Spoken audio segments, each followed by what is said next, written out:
रंजन और अनुराधा जी की शादी को 45 वर्ष हो चुके थे। दोनों ने सुखद वैवाहिक जीवन गुजारा था।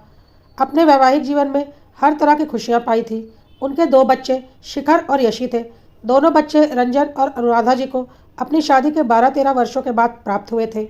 इसलिए अब रंजन जी और अनुराधा जी की अच्छी खासी उम्र हो चुकी थी और उनके बच्चों में बड़ी बेटी यशी की उम्र 30 साल थी और शिखर 28 साल का था।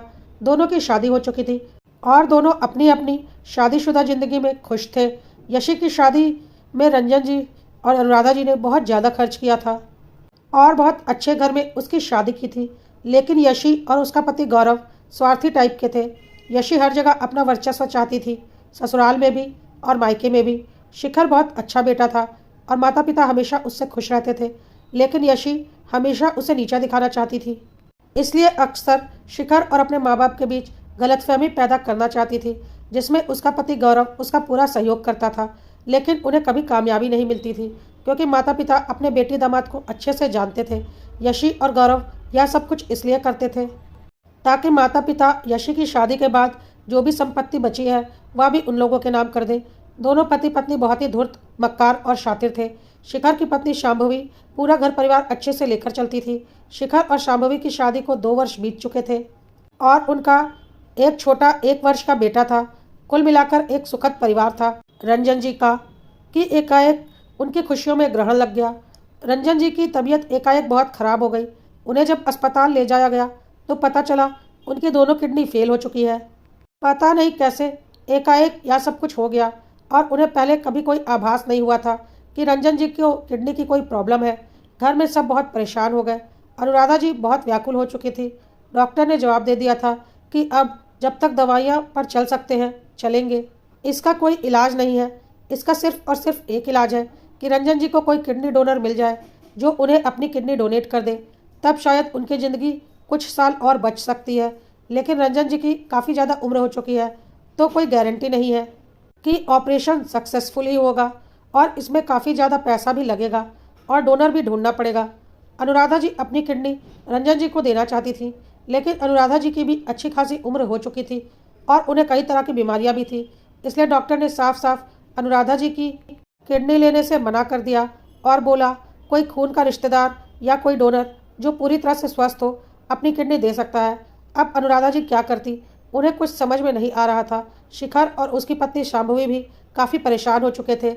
यशी भी हॉस्पिटल आ चुकी थी अपने पति गौरव के साथ और उसे फिर एक बार मौका मिल चुका था शिखर को जलील करने का। एकाएक यशी बोल पड़ी, अरे तो शिखर देगा ना पापा को अपनी किडनी? आखिर पापा ने उसे जन्म दिया है, तो क्या उसका फर्ज नहीं है पापा को किडनी देने का? बेटे तो क्या क्या नहीं करते अपने माँ बाप के लिए, और यह यहाँ चुपचाप बैठा हुआ है। इसे तो खुद आगे बढ़कर अपनी किडनी पापा को देनी चाहिए। यह सब कुछ सुनकर शिखर को कुछ समझ में नहीं आ रहा था कि वह क्या बोले। वह बहुत असमंजस की स्थिति में पड़ चुका था, क्योंकि एक तरफ उसके पिता थे, दूसरी तरफ उसकी पत्नी और बच्चा। आखिर अभी उसकी उम्र ही क्या हुई थी, और जितनी जिम्मेदारियां उसकी अपने माता पिता के प्रति थी उतनी ही जिम्मेदारियां उसकी अपनी पत्नी और बच्चे के प्रति भी थी। वह क्या करता उसके कुछ समझ में नहीं आ रहा था। तो यशी ने जोर देते हुए कहा, अरे इसमें इतना सोचने वाली कौन सी बात है? एक किडनी पर भी इंसान आसानी से ज़िंदगी गुजार सकता है। इतना स्वार्थी मत बनो, चुपचाप पापा को अपना किडनी दे दो। यह सब कुछ सुनकर शांभवी अंदर से बहुत घबरा रही थी, क्योंकि वह तो पूरी तरह से शिखर पर आश्रित थी और शिखर उसका सर्वस्व था। अगर उसे कुछ हो जाता तो वह क्या करती? अभी उन लोगों की उम्र ही क्या हुई थी। शिखर से कुछ बोलते नहीं बन रहा था।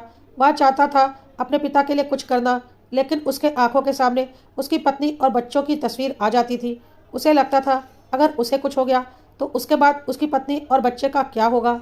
और इधर यशी जबरदस्ती शिखर के ऊपर जोर डाल रही थी कि जिस माता पिता ने तुम्हें ज़िंदगी में किसी चीज़ के लिए कभी मना नहीं किया, आज जब उनकी जान पर आ पड़ी है तो तुम इतनी बातें सोच रहे हो। तुम्हें तो इतना वक्त लेना ही नहीं चाहिए था। पता नहीं कैसे बेटे हो तुम। और पता नहीं क्या क्या बोले जा रही थी। अनुराधा जी और रंजन जी को जब यह सब कुछ पता चला तो उन्हें बहुत बुरा लगा। रंजन जी ने दोनों बच्चों को अपने पास बुलाया और बोला, यशी तुम यह कैसी बातें कर रही हो? अभी शिखर की उम्र ही क्या है, मात्र 28 साल, और 28 साल की उम्र में वह अपना पुत्र धर्म निभाने के लिए अपने 72 साल के पिता को अपनी एक किडनी दे दे। उस पिता को जिसने अपना जीवन लगभग पूरा जी लिया है, शायद 2-4 वर्ष और बचे होंगे मेरे जीवन के, और उन 2-4 वर्षों के लिए मैं अपने जवान पुत्र की किडनी ले लूं, जिसका अभी पूरा जीवन बचा हुआ है, पूरी जिम्मेदारियां बची हुई हैं, जिसका बच्चा अभी मात्र 1 वर्ष का है और जिसकी शादी को अभी मात्र 2 वर्ष हुआ है। यशी ने बोला, तो इसमें इतना सोचना क्या है पापा, सीधी सी बात है, इंसान एक किडनी पर भी आसानी से जिंदा रह सकता है। शिखर बहुत स्वार्थी है, वह सिर्फ अपना स्वार्थ देख रहा है। शिखर से कुछ बोलते नहीं बन रहा था, क्योंकि उसे खुद समझ में नहीं आ रहा था कि वह क्या करे। एक तरफ उसके पिता थे तो दूसरी तरफ उसकी पत्नी और बच्चा। तब तक अनुराधा जी ने बोला, बकवास मत कर यशी, मानती हूँ तेरे पिता मेरे लिए सब कुछ है और उनका जीवन मेरे लिए बहुत महत्वपूर्ण है, हम सबके लिए महत्वपूर्ण है और उनके बिना मैं जीने की कल्पना भी नहीं कर सकती। लेकिन अब जब ईश्वर ने हमें ऐसे दोराहे पर लाकर खड़ा कर दिया है, तो इसमें शिखर को हम क्यों घसीटें? उसका पूरा जीवन बचा हुआ है। अगर मेरी किडनी दी जा सकती तो मैं तुरंत दे देती, लेकिन मेरी किडनी डॉक्टर ने लेने से मना कर दी। लेकिन मैं अपने पति के लिए अपने बेटे की ज़िंदगी खतरे में नहीं डाल सकती। उसकी ज़िंदगी पर हमसे ज़्यादा अब शांभवी और उसके बच्चे का हक है। यशी ने बोला, माँ, इसमें इतना भावुक होने की कोई ज़रूरत नहीं। शिखर को कुछ नहीं होगा, अच्छा खासा स्वस्थ है वह, एक किडनी पर आसानी से अपनी ज़िंदगी गुजार लेगा।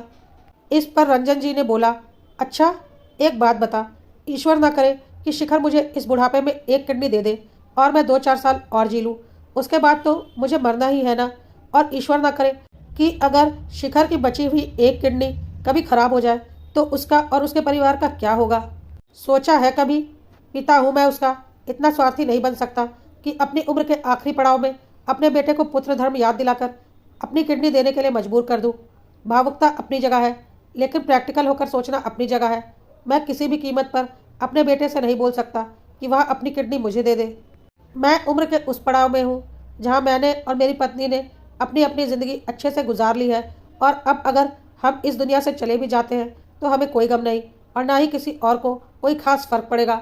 लेकिन यशी को पता नहीं कौन सा भूत सवार था, वह बोले जा रही थी, शिखर और शांभवी बहुत स्वार्थी हैं, इतना बहस तो होना ही नहीं चाहिए था।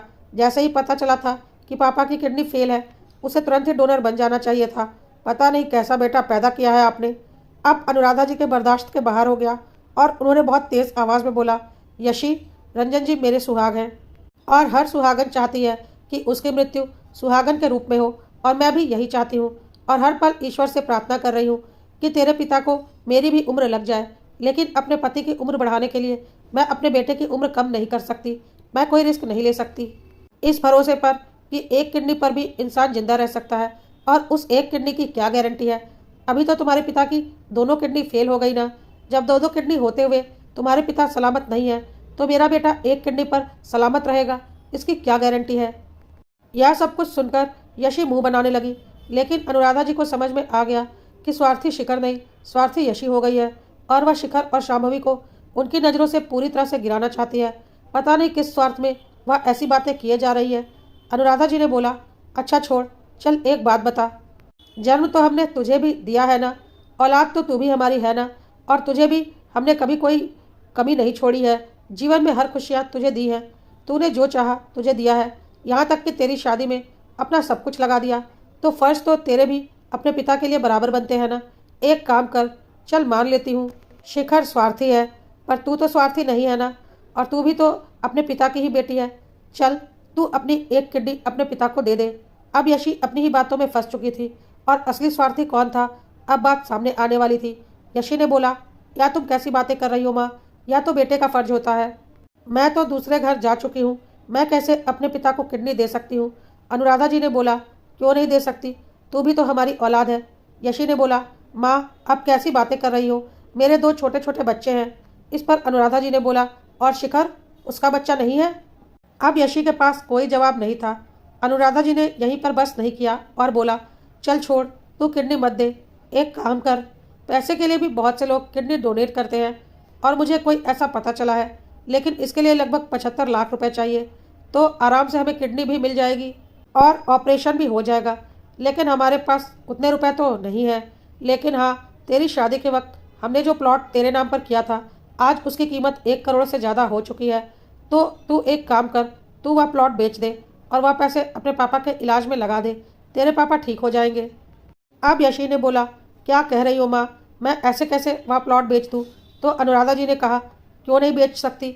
आखिर वह प्लॉट हमने ही तो तुझे दिया था। तब तक यशी के पति गौरव ने बोला, मम्मी जी, यह अब कैसी बातें कर रही हैं? वह प्लॉट आपने हमें दहेज में दिया था और अब वह हमारा हो चुका है। हम ऐसे कैसे करोड़ों का प्लॉट बेच दें? तो अनुराधा जी जोर जोर से तालियां बजाते हुए कहने लगी, वाह बेटा, यहाँ तू अपने पापा की जान बचाने के लिए अपना एक प्लॉट नहीं बेच सकती, जो कि हमने ही तुझे तेरी शादी में दिया था। तेरे भाई के लिए कुछ रखा भी नहीं था। तेरा भाई तो अभी भी उस छोटे से घर में हमारे साथ ही रहता है, जिसे बेचा भी नहीं जा सकता, नहीं तो हम कहाँ रहेंगे। लेकिन तू तो इतना नीचे गिर गई कि तेरे पापा की जान से ज़्यादा कीमती तुझे वह प्लॉट लग रहा है, और यहाँ अपने भाई को शिक्षा दे रही है कि बच्चों का माता पिता के प्रति क्या फर्ज होता है। गौरव ने यशी से बोला, चुपचाप यहाँ से चलो, क्यों तुम यहाँ फालतू की बकवास करने आई थी? यशी को भी समझ में आ चुका था कि वहाँ जाकर वह जो बकवास कर रही थी और शिखर को एक बुरा और स्वार्थी बेटा साबित करने की कोशिश कर रही थी, उसमें वह खुद फंस चुकी है, क्योंकि उसके माँ और पिता ने मिलकर उसे आईना दिखा दिया है। यशी और उसके पति जल्द से जल्द वहाँ से निकल जाना चाहते थे, लेकिन अनुराधा जी ने जाते जाते एक बात और बोला, यशी बेटा और दामाद जी, एक बात सुनते जाइए। हमें बहुत अच्छे से पता है कि आपकी माँ यानी कि यशी की सासू माँ देख नहीं सकती, और क्यों नहीं देख सकती यह भी मुझे पता है, क्योंकि उन्हें मोतियाबिंद हुआ है। लेकिन आप लोगों ने अपने पैसे बचाने के लिए एक साधारण सा मोतियाबिंद का ऑपरेशन भी अपनी माँ का नहीं करवाया और उन्हें जीते जी अंधा कर दिया। इतने नीच हो आप लोग। हम लोगों ने कितना बोला कि अपनी सास का ऑपरेशन करवा ले, लेकिन तुम दोनों मियाँ बीवी थोड़े बहुत पैसे भी खर्च नहीं कर सकते अपने माँ बाप पर, और यहाँ आए हो अच्छा पुत्र बनने की शिक्षा देने। खबरदार जो फिर कभी मेरे घर में आग लगाने की कोशिश की। हमें पता है मेरा बेटा कैसा है, और जैसा भी है हम उसके साथ बहुत खुश हैं। तुम अपना घर संभालो और हो सके तो अपनी सासू माँ का इलाज करवा लो, वही तुम्हारे लिए बहुत होगा। आइंदा ऐसी बकवास करने मत आना, और मेरे बेटे के खिलाफ हमारे मन में जहर भरने की कोशिश भी मत करना। बिल्कुल नहीं देगा वह अपनी किडनी अपने पिता को। यह हमारा फैसला है, और इसमें शिखर कहीं से भी गलत नहीं है, क्योंकि अभी उसकी पहली जिम्मेदारी शांभवी और हमारा पोता है, जिसे उसे हर हाल में निभाना है। तेरे पिता और मेरे भाग्य में जो लिखा होगा वह होगा। हमने अपनी उम्र लगभग जी ली है और हम बहुत खुश हैं। अब आगे ईश्वर जो चाहता है वह हमें मंजूर है, लेकिन आइंदा गलती से भी कभी हमारे घर में जहर घोलने की मत आना। यशी और गौरव तमतमाते हुए वहाँ से जा चुके थे, क्योंकि वह अपने पिता की तबीयत जानने नहीं गए थे, बल्कि अपने भाई को जलील करने गए थे।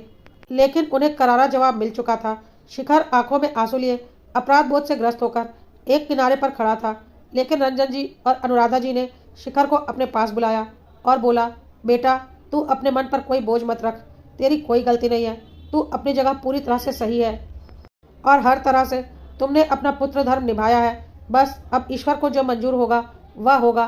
तू किसी तरह की चिंता मत कर, हम हमेशा तेरे साथ थे, हैं और रहेंगे। और शिखर अपने माता पिता के गले लग गया।